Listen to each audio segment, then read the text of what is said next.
Hot news: transgender Alabama veterans criticize Trump's military ban. Al.com. Donna Hood served in the U.S. Air Force from 1993 until 2001 while hiding her identity as a trans woman.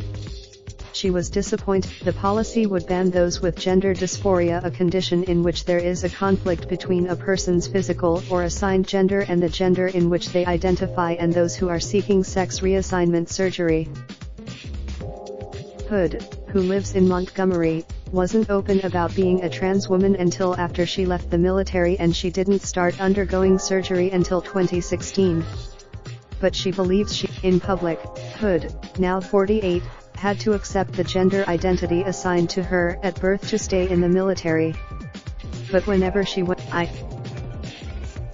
the Supreme Court decision reignited a conversation that started in 2017, when Trump proposed on Twitter that the government ban transgender individuals from serving in the military in any capacity.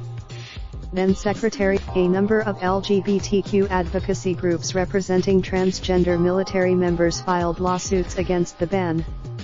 A few federal Rebecca Sewing-Beakley, Director of Communications for ACLU of Alabama, said the organization doesn't believe the ban will stand in federal court.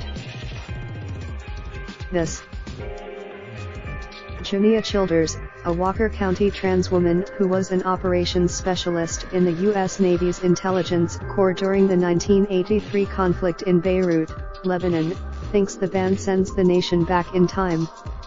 She wasn't open. The military ban reversed a 2016 Obama-era policy that permitted openly transgender men and women to serve and receive medical care for their gender transition during their service.